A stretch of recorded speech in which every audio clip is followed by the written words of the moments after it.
Alrighty, what is up, beautiful people? Oh shit, this is not working. No work. There we go. That's what we needed. What is up, gang? We actually realized, Jesse, when we had this one more call with you, is that you've been on office hours with us every month for the past year, pretty Let's much. do it, man. Let's do it again. My And favorite each one. Don't time tell anybody else that. Don't tell like other people that. And each time we just get hundreds and hundreds of people to join because everyone wants to know what the hell's happening. And I think last one we broke the records. We're going to do that even this time around with just half a day of a push out. But beautiful people, thank you for jumping on board. I don't know why I'm being so quiet. So let us kick off. For those that are new, howdy.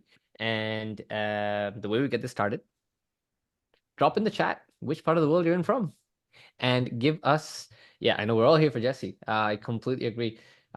This call is being recorded. To get access to this call, you want to go ahead and tag Akash on the Smartlead Slack channel. He has a way to unmute himself. But yeah, drop us where in the world you're from. We've got Ireland, Lebanon, we've got Ohio, we've got Philippines. What's the temperature there? Let us know in Celsius or Fahrenheit if you're feeling it.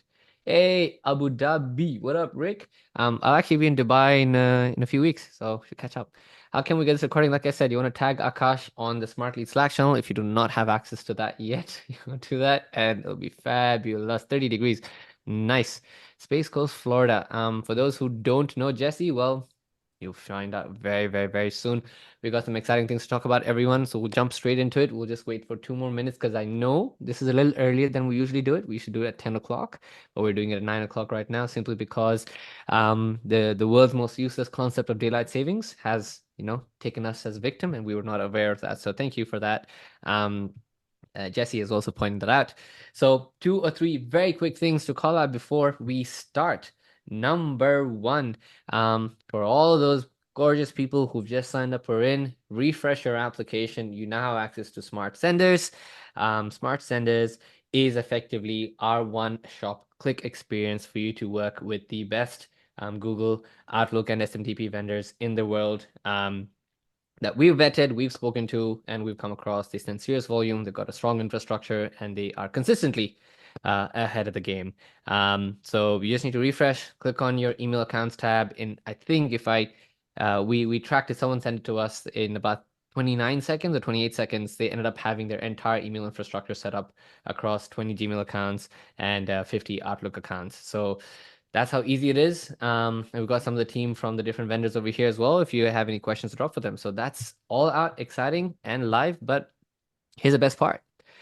You get your Gmail accounts for $4 and you get your Outlook accounts for $1. That's all there is. That's the relationship we've tried our best building with these awesome people all across the world. And yes, all US IPs as well. Good, heated, and saucy to go.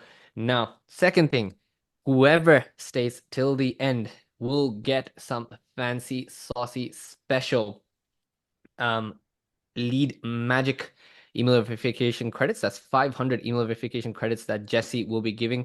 I believe Jesse's figured out catch-all in real time. He's also got the best accuracy in the clay waterfall as well, and effectively probably the most logical solution right now in the market, and that is coming from someone who has their own email verification platform built in within as well. So we're all for it.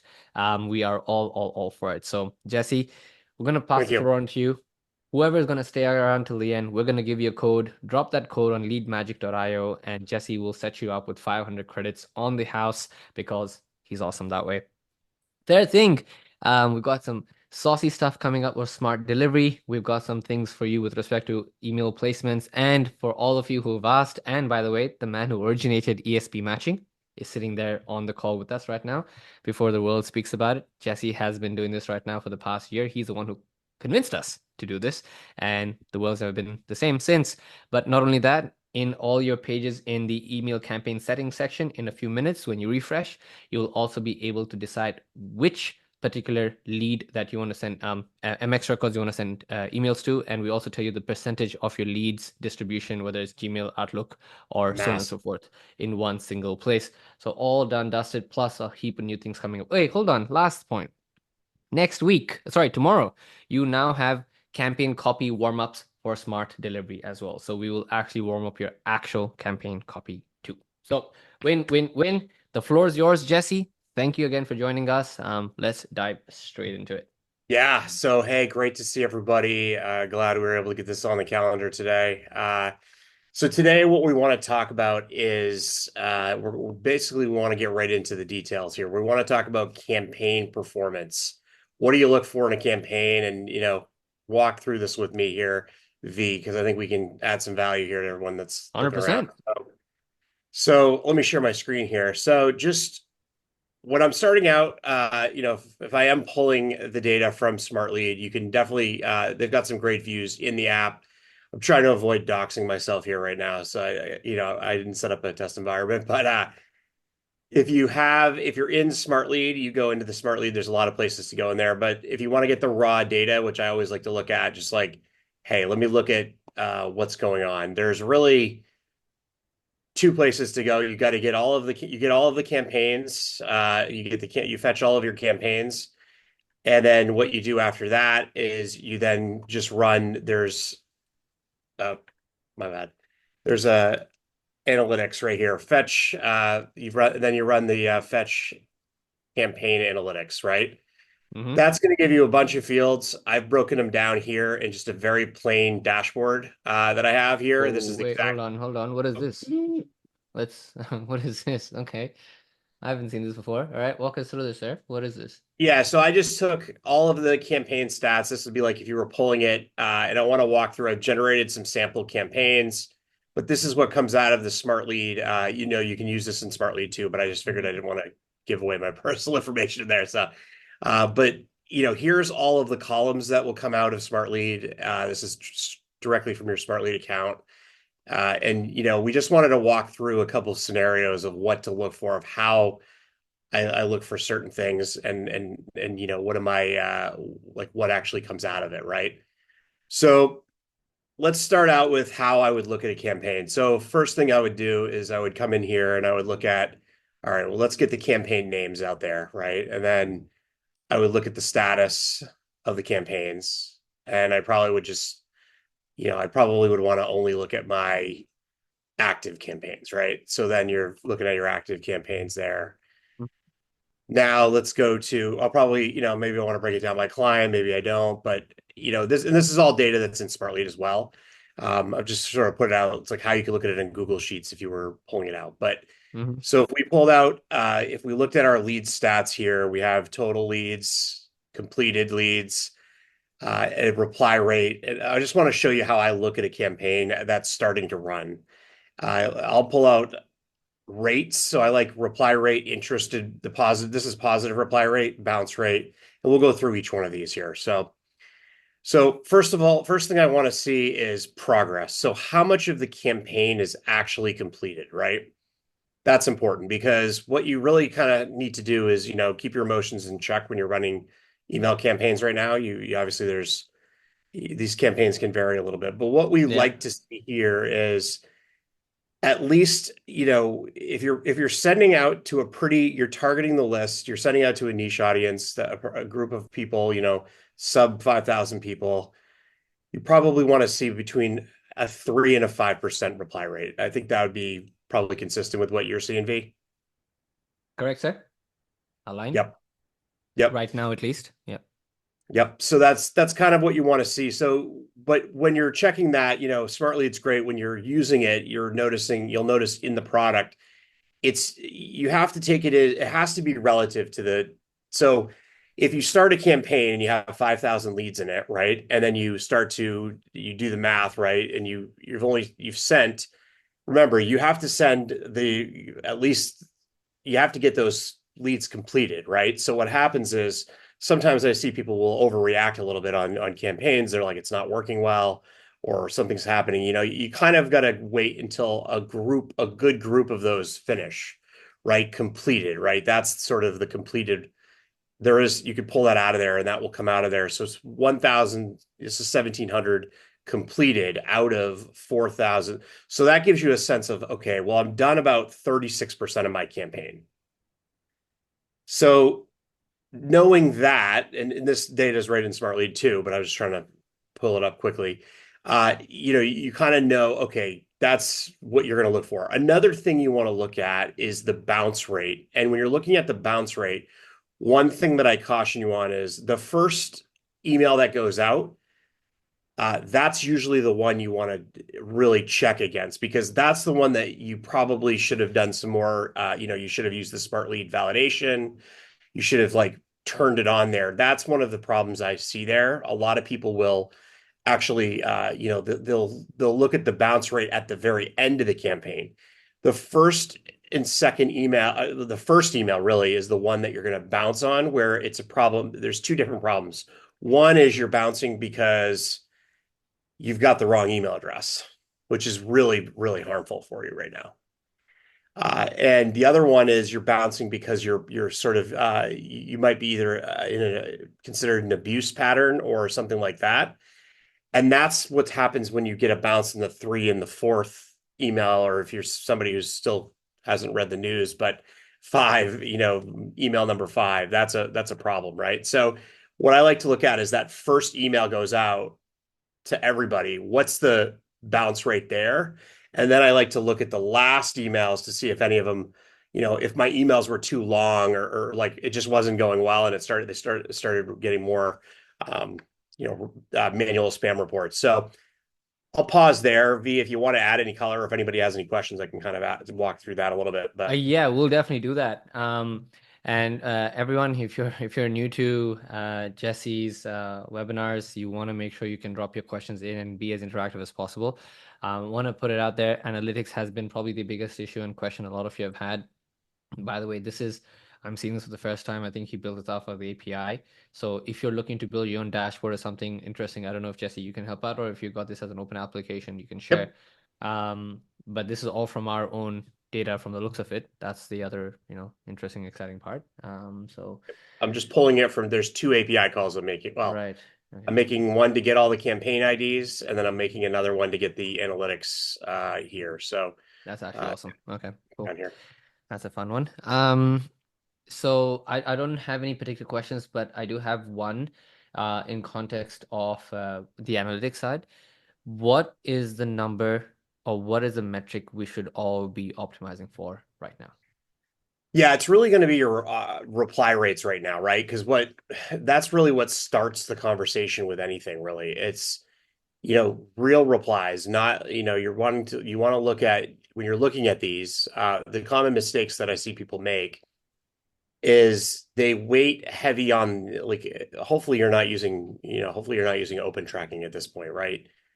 That's actually one other thing we always look at when we're doing these campaigns is we always double check.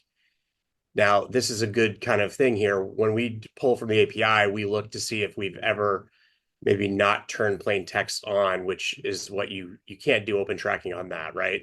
But we like to look across all of our campaigns to make sure that we didn't miss any settings, right? This is a sample group. This isn't my real Yeah, campaigns, but yeah, yeah, yeah, yeah. and then that X there means you actually have it off. So Got it. uh, it's good to we like to pull this and analyze it on, a couple times a day with automation, Yeah. just the API and really looking at that and kind of alerting on that if we see that issue. But I think the Okay. biggest thing is you got to look for those reply rates. So, if you get through 1,000 emails and Uh-huh. you're expecting hopefully 30 replies on those, if they're roughly, and that'll get you 3%. Now, right now, where we're seeing the highest value this is what we noticed, and V, I know a lot of people have talked about our content on this, the stuff that Yeah. we put together, Is the but ESP matching? Yeah. yeah, and it's really the recipient right now. So if you're emailing Gmail, it's really what matters the most is actually who you're sending to. So Got it. we're seeing in some campaigns even a 6 to 7% reply rate just because of the fact we've been really focused on Gmail. Google Workspace has just been Yeah, yeah, very, I yeah, think, a little more effort there. So, yeah, yeah. but anyways, that's kind of what we've been doing. So then right So reply now, rate first. Yep. yep. If you're not Um, getting the replies, the mhm. best thing to do then is to say, okay, well, are we getting a bunch of replies that are negative? Okay, well, that's something else down the line. But if you're not getting the replies at all, that's when you got to start to think, okay, well, I could be in spam. There could be some things that I haven't turned on. Have I checked all my authentication, DKIM, DMARC, SPF? Is everything good there? Then I would start to go to, okay, is my copy, this is where it starts to become a real copy problem if you're not getting it. And is that target audience the right people, right? Is this going to resonate? Is the question easy to answer? Like, is the CTA like meaningful? Like, if you showed it to anybody, would they know exactly how to respond to that, right? That's what you have to do. And if you find that that's not the case, you're going to want to go and be more direct. A common problem people have is they'll sort of like they'll sort of put too long of an email, or the long emails get very poor responses. You got to be very concise. So it's less than 75 words really now in email. And if you do that, you'll start to see the reply rates go up, and then that CTA has to be very specific to that person. And if you miss one of those, that's where the reply rates can be kind of on the wrong side of the fence. You could be in that like if you're sub one, you probably want to stop the campaign. Got it. Got it. Okay. I have a question for you then on that Yeah. front. Um, the whole thing perceptive to not landing on Outlook anymore or landing in Gmail or doing some form of ESC matching. How should people tackle that at the moment? So I believe in it. I think you guys have it in yours. Yeah, we have it on the settings, so It's which the is awesome. MX record. So what we're seeing the most success on, and look, we're talking 9/20 Thursday, November Yeah, 14th, daylight savings time here. yeah. But basically, what we're seeing the most success on right now is valid emails addresses at Google. That's the Okay. that's that has been and if you now here's what you have to do. I know a lot of people are like, well, some of our people they're targeting my clients want me to email out. Fine, that's fine. But what I would recommend doing is loading them first, right? Getting some favorability around engagement, right? Everything is momentum based on this. So when you start to email people, if you're just not getting replies, like it is a problem for you, right? Like that's going to hurt because likely you're getting reported as spam too occasionally, right? You're still going to get that. But the replies sort of are good, regardless of what the replies are, they're sort of good, right? In all ways, right? So if this number, when people start out and this number is like just not happening, you gotta kind of what I would do is, if you get through that first 1,000 or 2,000, you want to be careful. Like if you're not getting that 3%, 2 to 3% there, at least minimum out of the gate, and you want to make sure you're only looking at the amount of people you've completed to, right? Because that's really all that matters. Like, and when I say Yeah. completed, I mean today it's probably 2 emails to the person, Yep. and you could say what's the percentage of that, and if that number is like a point, 0.5%, like slow down, right? Don't continue to run that campaign. You Yep. probably missed. And I You see people. mentioned this in the past, right? Which is Yeah, like just because like you need to control the volume of number of follow-ups you're sending because get the hint. If it's not working in two, it's not going to work on three or four, right? Like yeah, no, it's you very optimize as well. rarely. Yeah. Yeah, Yeah. exactly. Okay. Yeah. And what it's going to do is what you're trying to do is you're trying to basically land in the primary inbox without pissing them off if they don't want it right now, Got right? it. Like that's like your Got it. main goal. If Got it. this was a video game or something you were playing here, which it kind of is, but it's one of those things like you have to think about it that way, because if those replies don't start coming in, those domains are going to be torched if you're sending cold emails right now and across any system, right? It doesn't matter where it is, it's just facts. Um, so yeah, does that make sense? Yep, no, that makes sense, man. That makes sense. Thank you for that. Appreciate it. It makes a lot of sense. Um, I have one more question on campaigns right now. December's coming up, so maybe I'll keep it a bit fluid Mhm. because I've got a lot of questions to ask, and I think some people do as well. Um, do I keep sending? Hmm. Yep, good one.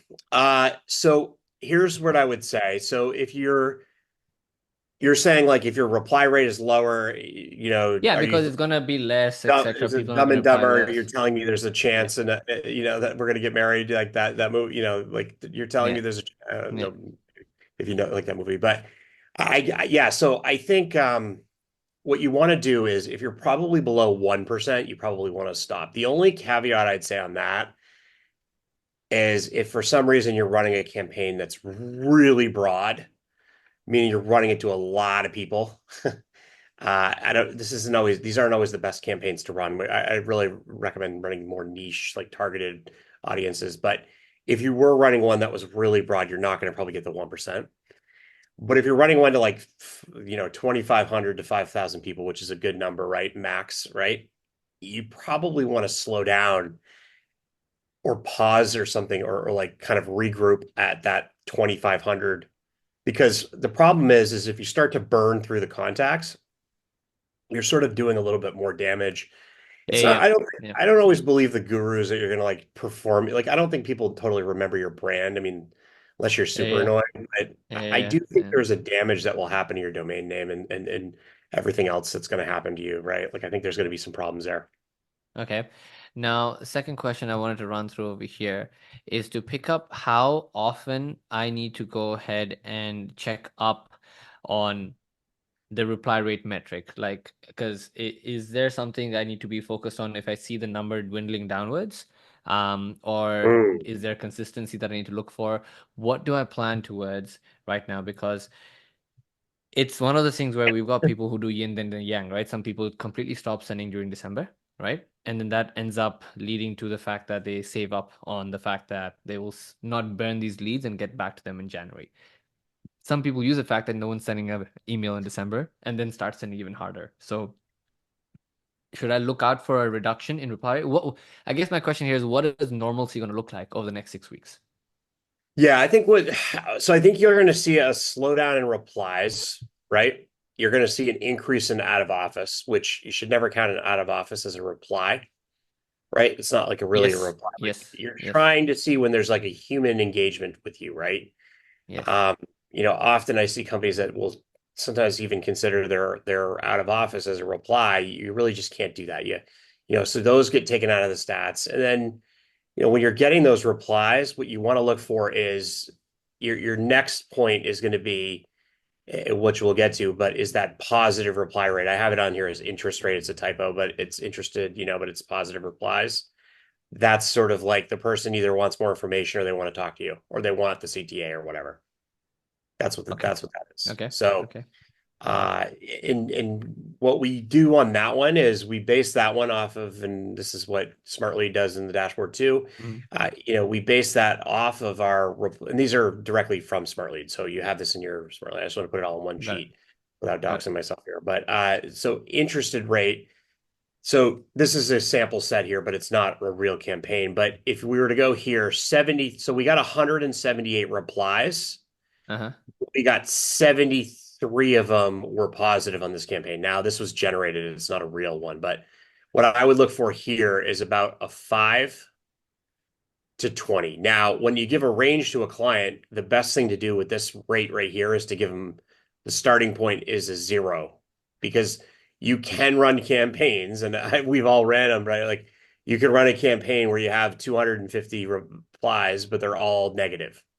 Like Yep. that's probably the time to find a new offer and a new client if you're managing this stuff. So, base it off the number of replies is extremely important because you want to separate these two numbers tell a story, right? Any one of these numbers kind of alone. That's why, like, when people were talking about open rates alone, I was like, man, you're really, really scrapping at it there, right? But this Uh-huh. right here is a very important thing to isolate. And then this tells you a lot of other information. This tells you how good that offer is, or Okay. if anybody in the market really wants what you're selling.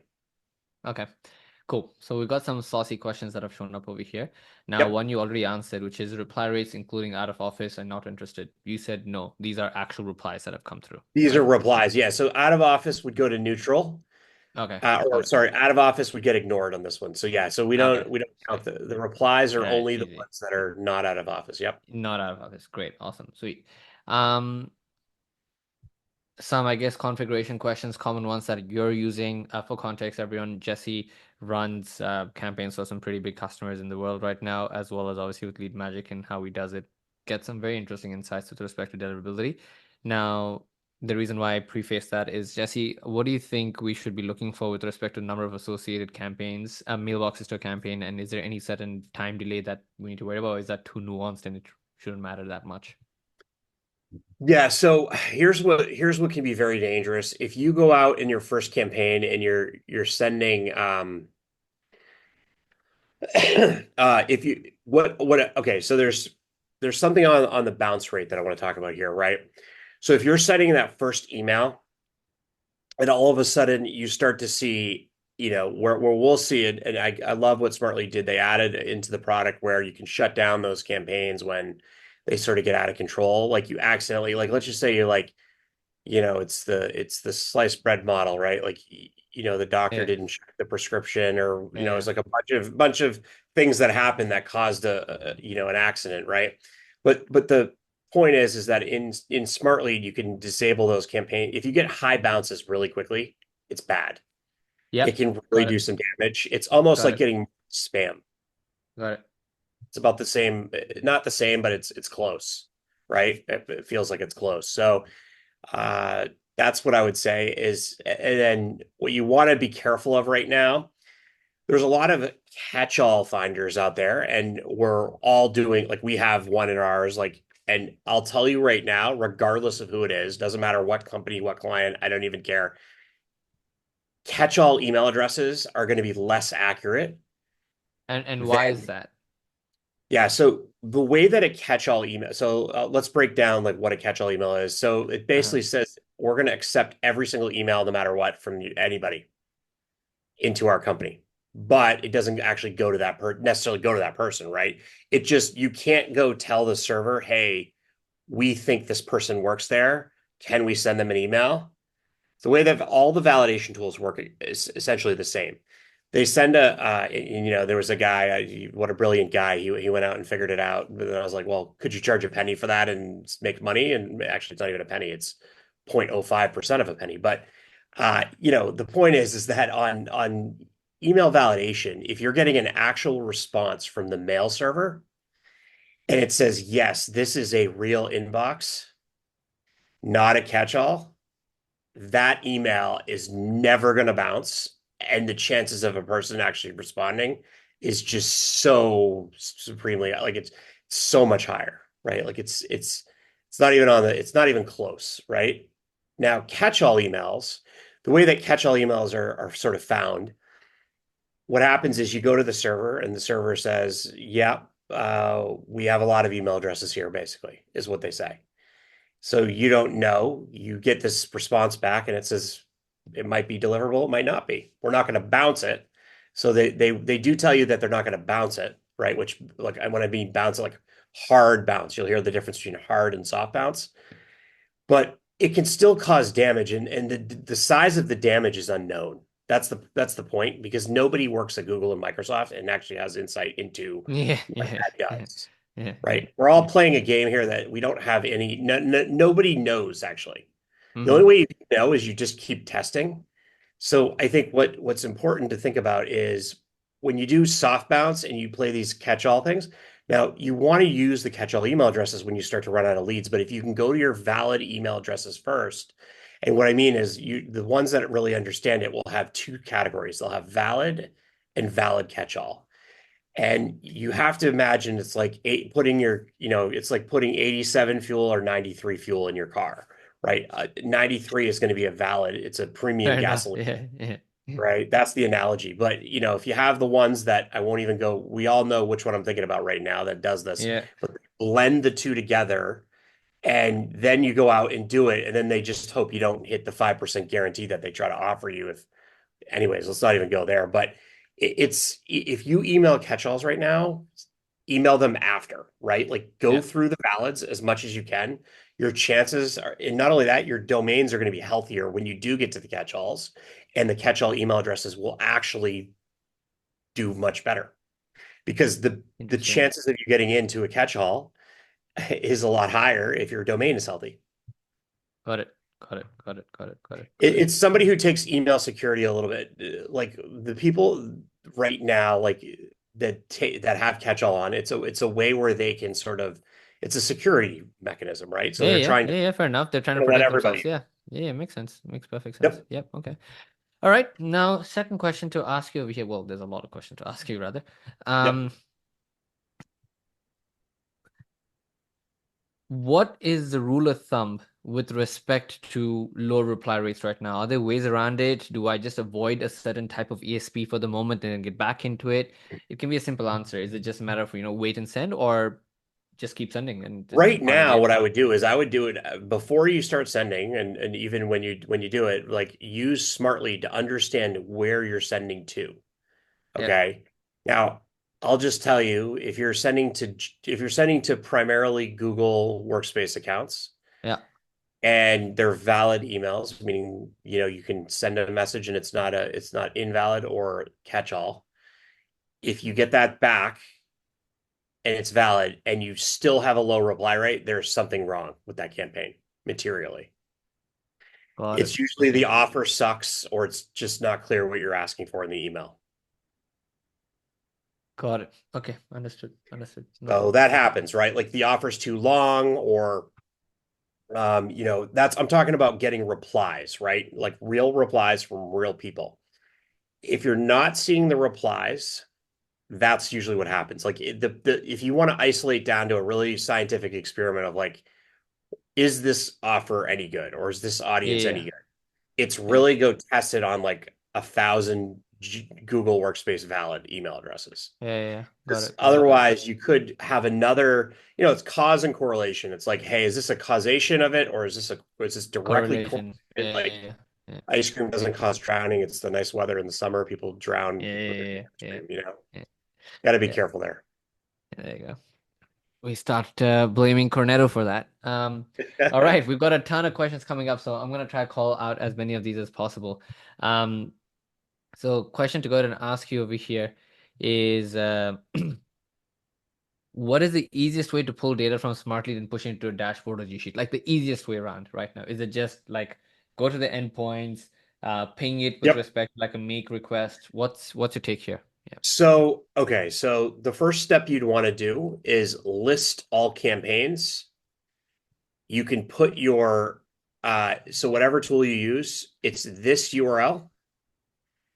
And what this URL is going to return for you is it's going to return back a list of all of your campaigns without the the actual performance data that you need, right? Which is fine. It just gives you a list of the campaigns and it comes back fast, like it's snappy, right?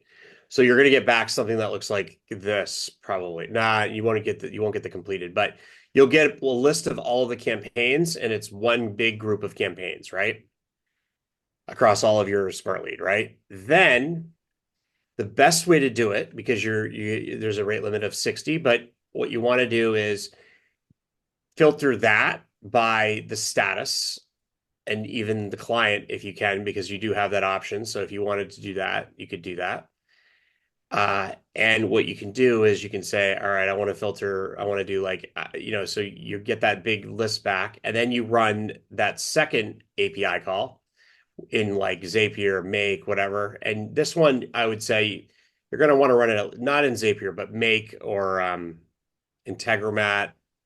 Well, that's the same. I mean, Pipe Dream, or Uh-huh. if you're good at code or whatever, you could do that. But like curl, Python, whatever. But still, what you can do is you run that second command, which is down here, right? You're fetching the top level. Sorry, the one that has where is it? Right here. Fetch campaign statistics by, and then what you do is you put the campaign ID here, Uh-huh. and you put the API key here. Got it. So you do that, and then you can now fetch all of your. I'm sorry, it's this one. Sorry about that. It's this one. Fetch campaign top level analytics. What that one gives you is a much deeper view into each one. You have to call it individually. So Uh-huh. if you have, if you're doing this here, I'll give you an example. So let's say you have this and you generate. I'm just going to generate like sample data here just to try this out. A little bit easier here, but let's just do that. Okay, so if I go here, let's just say I filter that, so if I generated, let's see, like however many I generated here, like 7 or 8. Yeah, so all of those, you'd have to run one call on all of those, and then what you'd get is everything in here. So I could show you what you get. You get, if you pull everything out of Smartlead, if you just want everything to see what you got and make some of your own dashboards, but you can see what you get is right across here, right? Now, what I do is I break them up in categories over here to see like, okay, in progress, completed, interested, blocked, pause. Now, if you really want to know, a couple of other things I look for is blocked is an important one. So if you start to see a lot of blocked, that comes up on that second call that I made there. But if you start to see blocked, that means you could be having some abuse problems. You could be having some other things. That's a good indicator, right? Late, that Uh-huh. usually happens late. It's much different than bounced, Uh-huh. right? So you want to look at that. And then paused, right? Those are just that are paused. It's not, then you can kind of also get your like not started revenue. Not everybody uses revenue on there, but if they Uh-huh. do, it's there.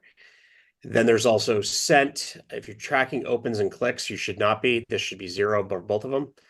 But if you do, is there replies, bounces, block, unsubscribes, all of that is in there.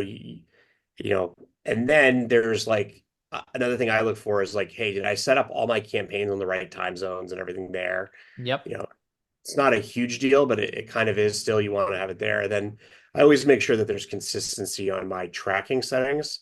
This means no opens, no tracking, no click Yep. tracking. Yep. This is a sample data set because obviously you could see that there was an inconsistency there. Uh-huh. But Uh-huh. Uh-huh. and then I turn on ESP matching, and then plain text.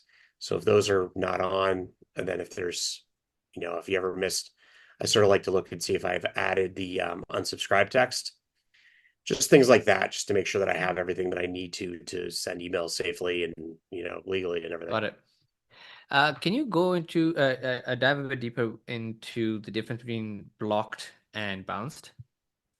Yes, good question. So blocked, what's going to happen in blocked is you're going to be basically you're going to see that for whatever reason you got one of those. Okay, so first of all, let's go back one step. When your email doesn't go through, there's a code attached to it.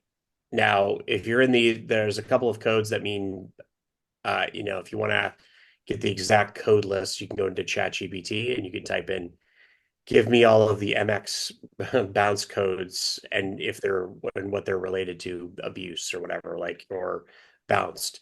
There's some codes that are meant for bounced, and there's some codes that are meant for abuse. Abuse are the ones where you've already gotten so many reported as spam or whatever. That's when you could start to really understand if you're going to start to have some problems. Those emails in Smartlead, if you want to see what the code was, it shows up in the untracked replies folder, right? V? Correct? Yep. So those are there for 7 days. So you want to look at those in there and you want to just kind of like, I always like browse through there and just make sure I send the data back. I have it on a Yep. webhook and I just send it back. But, Yep.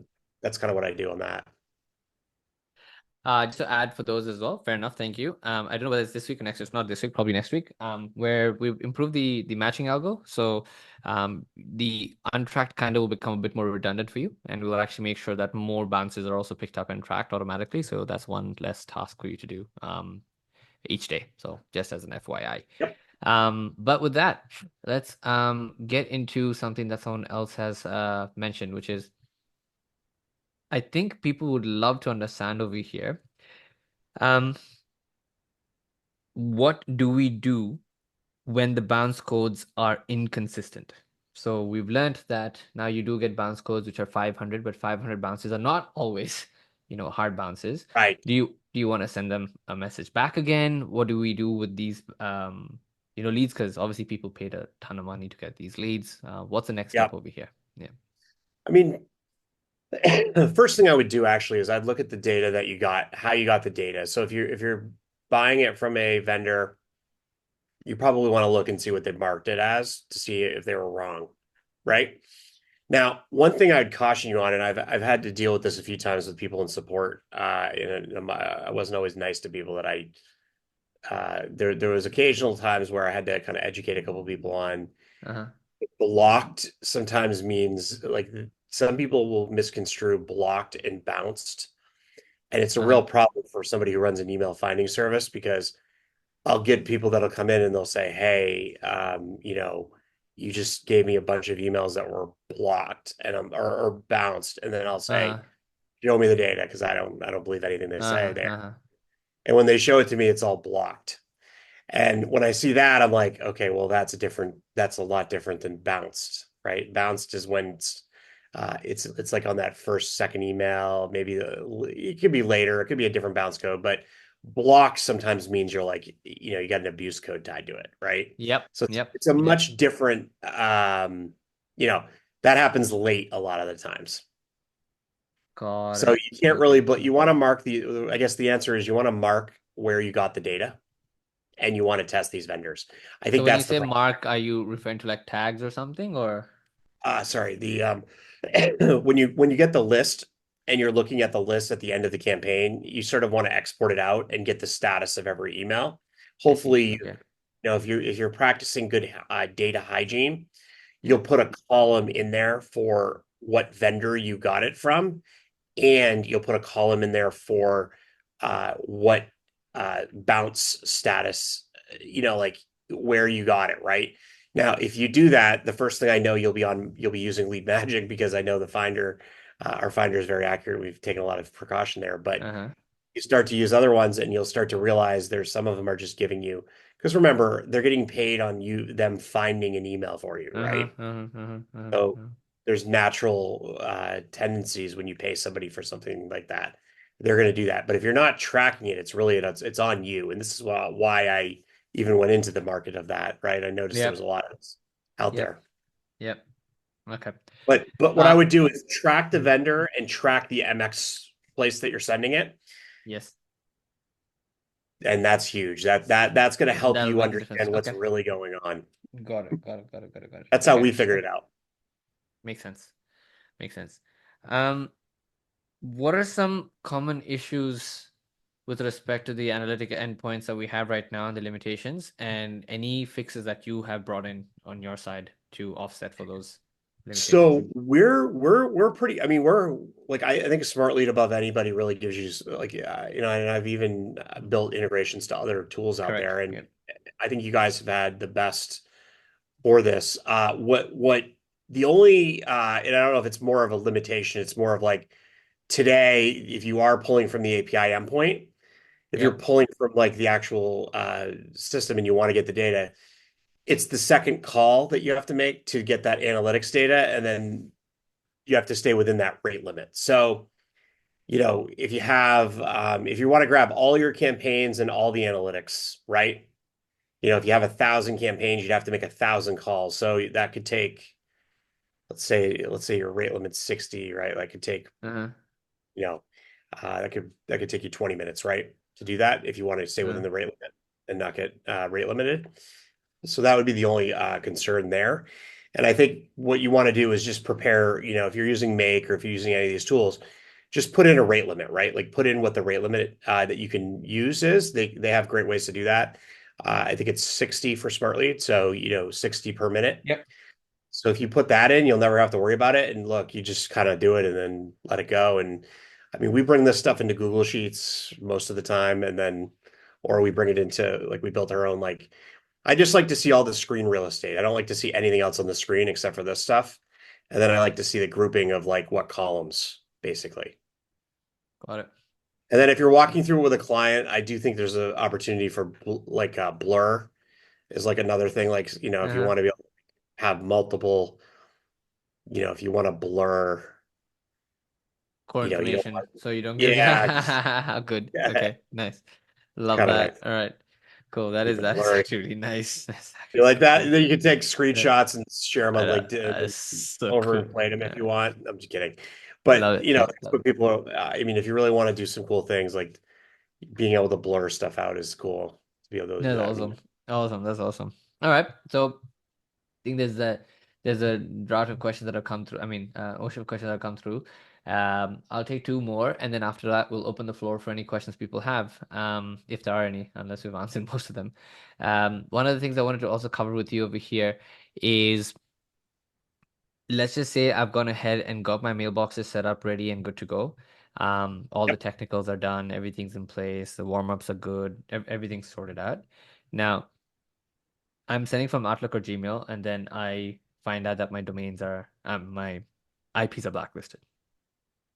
What do I do at this point? Do I bother So because if it's a new domain and your IPs are blacklisted, or if it says it's blacklisted, I think you want to understand what blacklist it's on and all of that. What you want to look at is a lot of people right now, when they say they're blacklisted, I go in and check and they've got the new domain blacklist. I'm like, okay, well, I'm talking about like when people do check blacklist. So when I say new domain, like there's one that just says your domain's new, right? yeah, yeah, It's yeah. That's the spam eating monkey, SEM. Yeah, yeah, Yeah. So that doesn't really matter. I mean, right? Because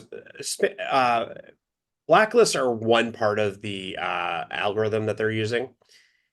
Nobody really has, well, we don't even know if they're really using it actually, right? Like uh-huh, the uh-huh, people uh-huh, that make the decision are really Google and Microsoft, right? uh-huh. So what they're looking for, it's pretty simple. They're looking for on these campaigns, if your domains are new, they're like, okay, well, you're new to this area. Why don't you start, interacting with people and we'll see how you interact with people. Is it going to be good or bad? Now, here's what happens on they don't have enough really horsepower to run AI on every single email, right? There's too many emails. Uh-huh. So what they have to do is they have to run the way that it works is they have to basically decide who they're going to start to run some of the models on and start to look at the emails, not like person looking at it, but spam filter, right? And what they'll do is they'll pick the people that are getting reports as spam or invalid Yep. or bounced emails. Now that they've got that down to a smaller subset, might only be a fraction of a percent of that, they're going to be able to analyze those emails a lot easier, right? So that's why it's critical to try to stay, time is your enemy on it, right? So Yep. you get one report as spam in the day. Okay, well, it's your first day sending. I don't know, you might be new here. But if you get two, three, four, and some of these people, I mean, look, if you're emailing a technical audience, people that understands how spam filters work, which is not, it's usually the Yeah, yeah. opposite of sales and marketing. Um, those people are going to be a little bit harder, right? That's why I say try to pick audiences that are like less Uh-huh. technical because they won't mark spam as much. Fair enough. Fair enough.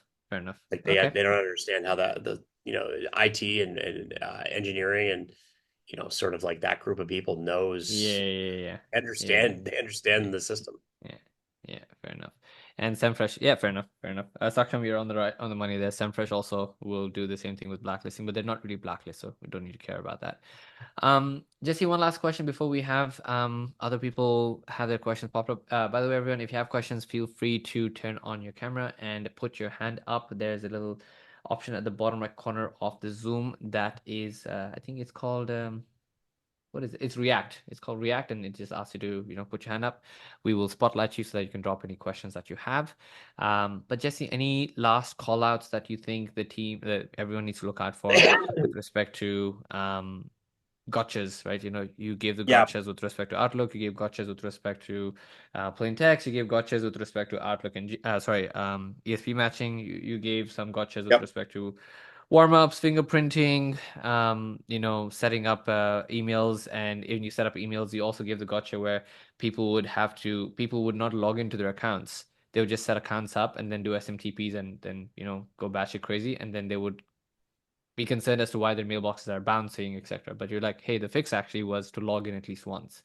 Because if you log in once, you actually send an email from the UI and back that actually signals to Gmail and Outlook that you're not just an automating spammer, like you actually have intent Right. that is pure over here, right? So you've done and given a lot of these interesting points. Anything else you think people need to look out for? I'll tell you where a lot of people fail. DKIM Eh, on the inboxes when they yeah. first get them set up. They Mm. like so if you know, and I've even tested even people that have set them up. Like I've seen somebody set up 500 of them recently, and I said, all right, let's check them. Right. Best thing to do is I think you guys do this with the Smartlead, your delivery product, Smart Delivery, and Yep. so checking that right away is important because if you start sending with DMARC or DKIM off, that could be a huge problem, right? That'll be a really bad problem. And sometimes, that's sort of like the keys to the car to drive it around the super highway there. But it's DKIM is like Microsoft and Google are like unlocking you from sending. They're like, all right, we trust you to send a little bit, right? Like that's kind of like what they're basically saying to you. So they make it a little harder. They sometimes make you wait a day or two. I've seen that there's a lot of little reindeer games they play with you when you're trying to do it. So sometimes you have to do some things just to make sure it works. It's unforgiving too. So if you miss it, it's easy to miss. I would definitely put a system in place to check it. Systems are where you don't have to worry about it because you're going to get an alert anyways. That way you don't have to blame, VAs or employees of your Got it. Yeah, company. yeah, yeah, Feel yeah, yeah, stupid. Yeah. yeah. Yeah. Got it. Got it. Got it. Makes sense. Makes sense. All right. We got Ahmed who's got a question on. So Ahmed, if you please don't mind turning on your camera, then we can spotlight you. All right, so give us a second. We'll just ask you to unmute yourself. And Hi, how are you? yeah, fabulous. 1 second, man. We'll add you to the spotlight. Jesse, if you don't mind stop sharing your screen, Yep. please. I'll do that.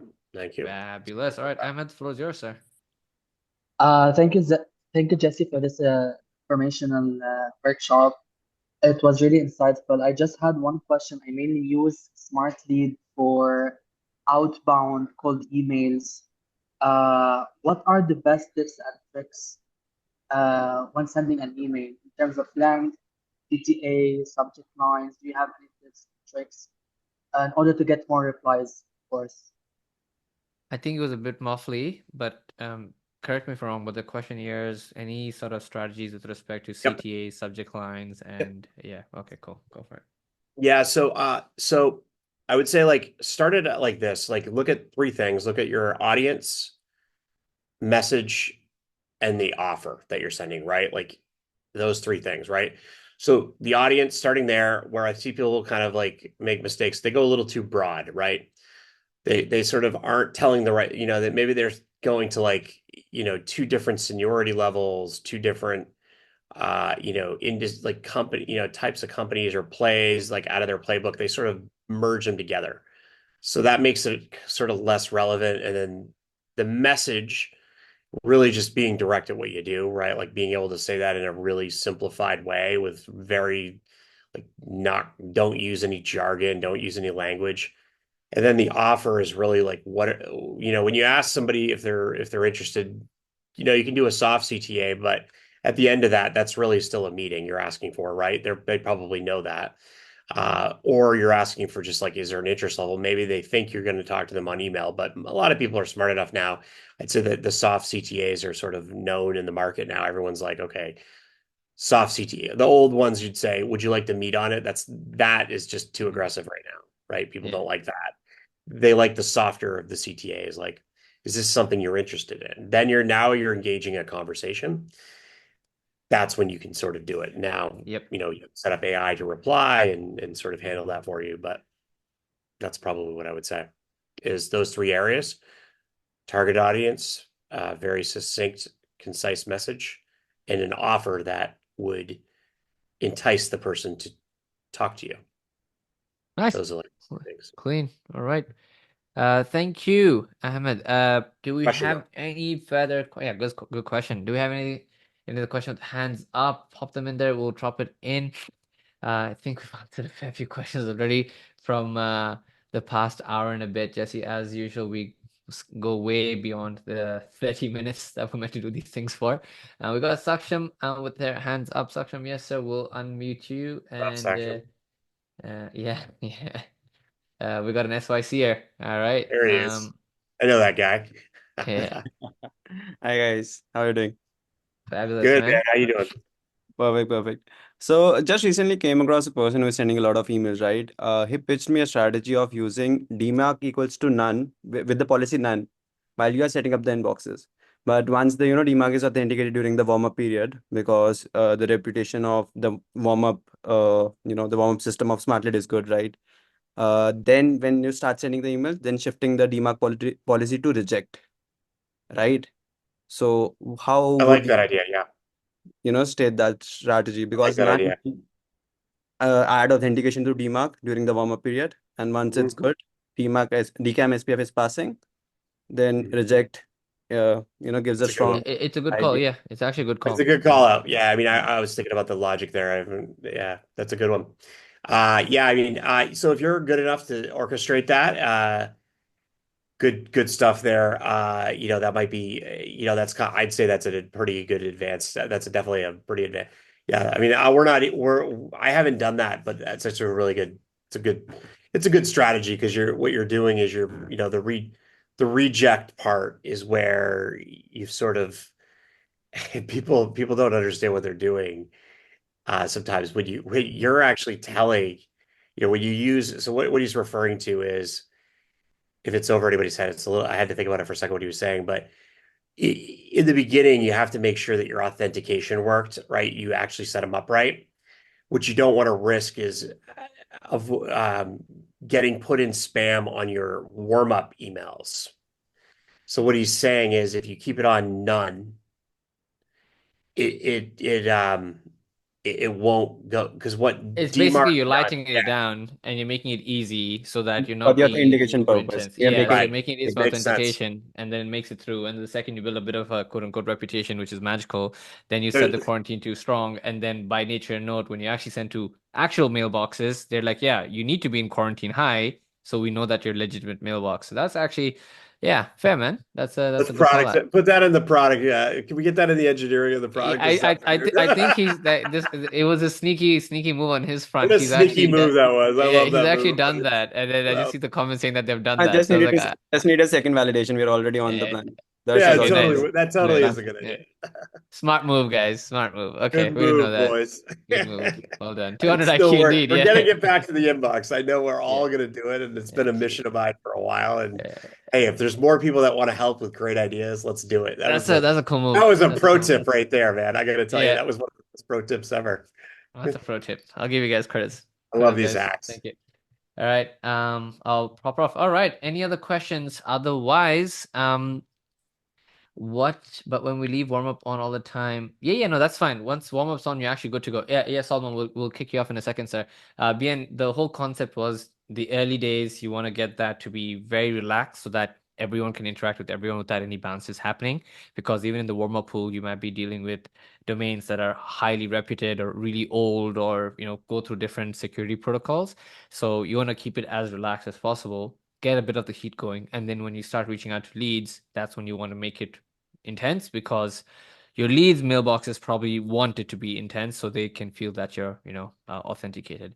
It's one of those things where your mailbox looks too desperate when it allows anyone to speak to it, so it automatically is less attractive versus a bit more exclusive and picky. So with that being said, we had Solomon over here. We lost him. All right, you're back on. Yeah. Nice, sir. Hey, Go how's for it it. going? Yeah. Um, Hey, what's going on? I just rolled my IPs. I changed the IPs for my domain. Sorry, because they were going into. I saw recently they've been going into spam a bit. For warming, I've been usually doing 30% reply rate, and I'm wondering if that's a good idea because I know Smartlead recommends 20%, but I felt like a higher percent might be better because then at least the emails are being interacted with. Do you have any recommendations, I guess, on a percent wise for that? When you say you rolled your IPs, are you talking about, are you on, who's sending the emails for you? Is it Google or Microsoft, or is it Oh another? no, I stopped using Google because I don't do like regular cold email for like a service I offer. I Right. do cold email for clients. So Mhm. I would reach so a lot of people do cold email and they offer PPC or website building, but with Google I'm But are paying you like sending with an SMTP, like a different yeah, provider that's, SMTP, yes. I'm using you ah, probably okay. know Infobell. That's my user. Yep. So I reached out to them, told them to switch my IP. But yeah, no, Got it. I just wonder, so you guys are the pros. What's a good reply rate for warming? Sorry. Yeah, so I think there's probably some. I can jump in if you want, Jesse. Yeah, go for it. I mean, talk Okay. about what you've seen on the platform. It'd be a better way to do Yeah, it. I think I'll let just to make it easy. Um, so I'll probably answer the question with respect to what Charles said, right? Um, Theoretically, 100% isn't better because look, let's be honest over here. None of us actually know what we're doing. Just put my hands up as well and say, even if how much ever volume we're sending, we're always playing a best guessing game, and the concept is straightforward. None of us reply to 100% of our emails ever, right? You get spam emails, you get newsletters, you get notification emails. So replying to 100% of emails is kind of signaling the fact that you are a bot indeed. And that's what we're trying to do. We're all just bot beaters, right? In the weirdest way, non-sexual way as well. We're trying to fight different bots across the market and look as human as possible. So 30%, 40%, 60%, it's really subjective. Solomon, we put out, I believe, 40 to 60% actually. Might have changed different articles, different times and dates. So these change all the time as well. So from our side, 40 to 60% is what we've seen. Originally was 20% is what we would recommend, but more recently 40 to 60%, perceptive to how you're seeing the response come through.